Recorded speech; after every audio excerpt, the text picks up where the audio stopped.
Dokter adalah pekerjaan mulia. Dengan memilih profesi menjadi dokter, berarti kita telah berkomitmen untuk mengabdi dan melayani masyarakat. Sayangnya, pekerjaan Mbak Malaikat ini tercoreng oleh oknum-oknum tak bertanggung jawab yang mencatut profesi seorang dokter. Di tanah air misalnya, sebuah klinik aborsi di Menteng, Jakarta Pusat ternyata mempekerjakan dokter palsu yang hanya lulusan SMP. Oknum dokter palsu ini mengaku belajar ilmu kedokteran secara otodidak.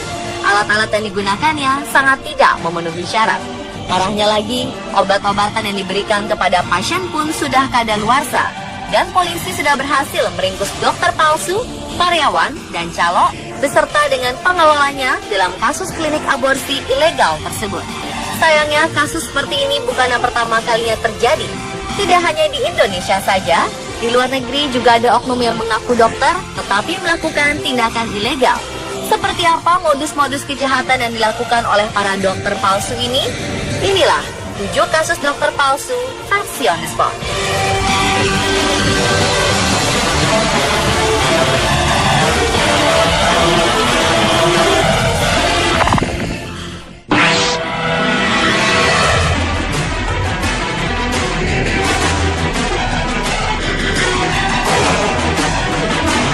Mengubah bentuk tubuh dan wajah agar lebih terlihat menarik lewat operasi plastik menjadi sebuah tren belakangan ini. Tetapi apa jadinya bila proses mengganti fisik ini melalui operasi yang palsu juga alias palsu kuadrat? Begitulah yang dilakukan oleh seorang dokter bedah plastik palsu di San Francisco, Amerika Serikat. Dokter palsu bernama Carlos Guzman Gerza ini terbukti menjalankan operasi ilegal kepada 9 pasien perempuan di klinik Mission District. Jaksa menyebutkan lelaki 53 tahun ini tidak memiliki lisensi untuk membuka praktek. Kasus malpraktek yang dilakukannya terbongkar pada 2011. Polisi berhasil memeriksa klinik dan menemukan bahwa dokter palsu ini memakai nama seorang dokter asisten berlisensi. Melalui cara itu, Guzman Gerza mengoperasikan klinik yang menyediakan fasilitas sedot lemak, operasi wajah, dan perawatan kulit. Tetapi semua operasi yang dilakukan tidak berdasarkan ketentuan medis. Pasca operasi, beberapa pasien menderita infeksi, hingga sang pasien harus membayar sekitar 42 juta rupiah untuk penyembuhan infeksi.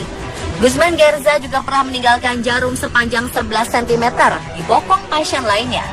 Lebih parah lagi, dokter palsu ini juga melakukan pelecehan seksual terhadap pasien-pasiennya. Sementara, pasien lain mengaku kepada polisi si dokter palsu ini memberikannya pil sebelum berusaha memperkosanya. Oleh karena perbuatannya, Guzman Gerza dinyatakan bersalah dan dihukum penjara selama 20 tahun.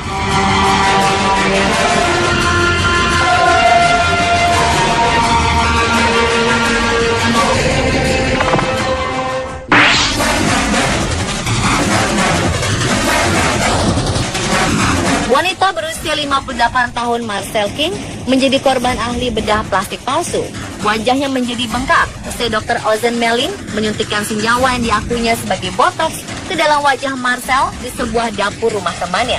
Marcel kemudian menderita alergi parah usai penyuntikan.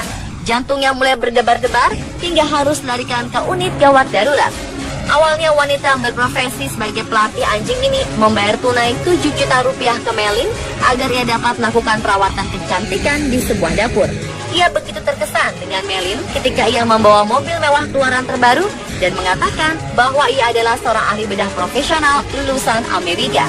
Namun ketika ditelusuri, Melin yang berusia 37 tahun ini bukanlah seorang dokter. Ia hanya menjalankan sebuah perusahaan perawatan kosmetik.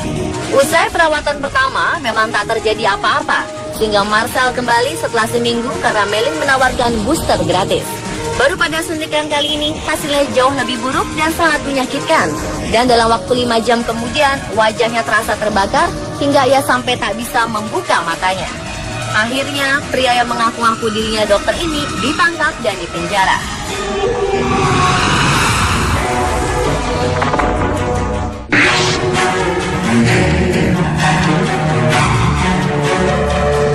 Dokter gadungan asal Jepang ini bernama Hideyuki Noguchi.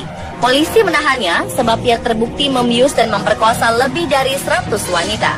Kejahatan seksual Noguchi terbilang terorganisir dan rapi. Ia membuat iklan mencari relawan untuk mengukur tekanan darah. Para perempuan relawan ini lalu dibuat tidak sadarkan diri.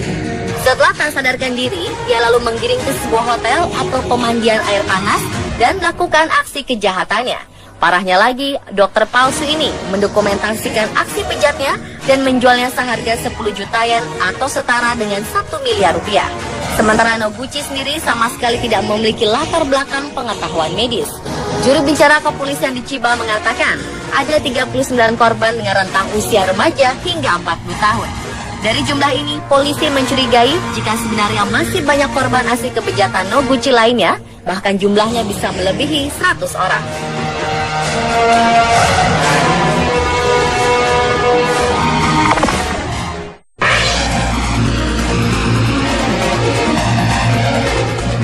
Karena begitu terobsesinya menjadi dokter, seorang pria asal Georgia, Amerika Serikat bernama Ernest Edo nekat mencuri identitas temannya dan berpura-pura jadi dokter selama 6 bulan.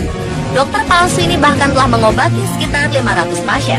Pusat perawatan lansia Agia Primary Care Senior mempekerjakan dokter gadungan ini sejak bulan Februari 2012 lalu karena melihat surat rekomendasinya cukup baik. Namun dokumen yang digunakan Edo untuk melamar adalah milik temannya yang merupakan seorang dokter di Orangeburg. Penyamaran dokter gadungan ini terbongkar ketika sang temannya ia pinjam identitas yang mengetahui bahwa Edo membuka kartu kredit atas namanya lantas menghubungi polisi. Pria yang mengaku-ngaku dirinya dokter ini akhirnya ditangkap pada Agustus 2012 lalu dan telah didakwa melanggar praktek kedokteran.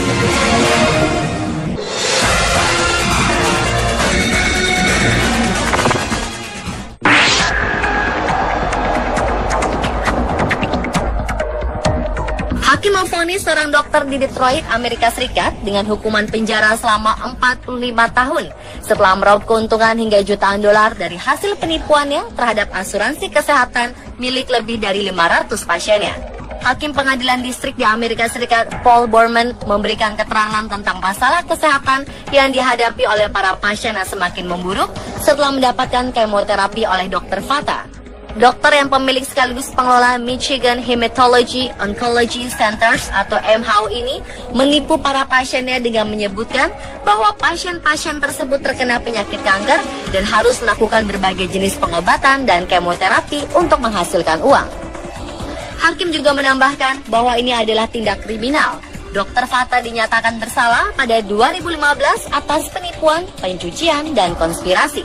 Jumlah korban mencapai 553 korban, termasuk perusahaan asuransi yang telah membayar asuransi setidaknya 17 juta dolar atau sekitar 200 miliar rupiah.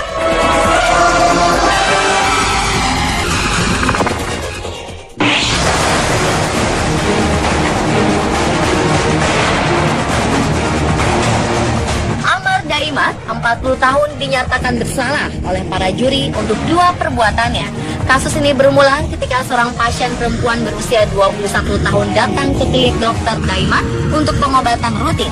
Namun selama pengobatan, sang dokter memperlakukan hal senonoh terhadap pasien.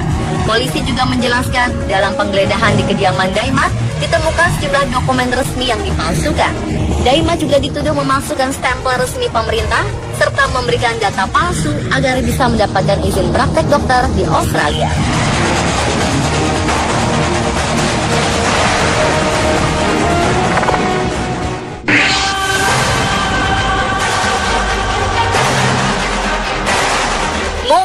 Wairimu yang sehari-hari praktek sebagai ginekolog atau dokter kandungan di Nairobi, Kenya ini ditangkap karena dituduh telah memperkosa pasien.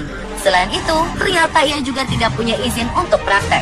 Tuduhan ini bermula ketika salah satu media televisi menayangkan cuplikan video seorang pria tak dikenal diduga memperkosa pasien wanita yang sedang tak sadarkan diri di tempat tidur klinik. Dilaporkan, rekaman ini diambil oleh seorang staf yang curiga terhadap aktivitas sang dokter. Kecurigaan semakin membesar setelah Dewan Praktisi Medis di Kenya mengatakan bahwa Wairimu sebenarnya tidak pernah terdaftar sebagai seorang dokter. Wairimu akhirnya ditangkap di sebuah hotel setelah seminggu melarikan diri dari pengejaran polisi.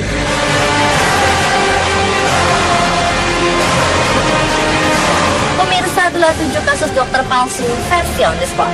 Semoga tayangan tadi dapat menambah informasi Anda sehingga tetap diperlukan kehati-hatian dan kewaspadaan terhadap keberadaan dokter gadungan.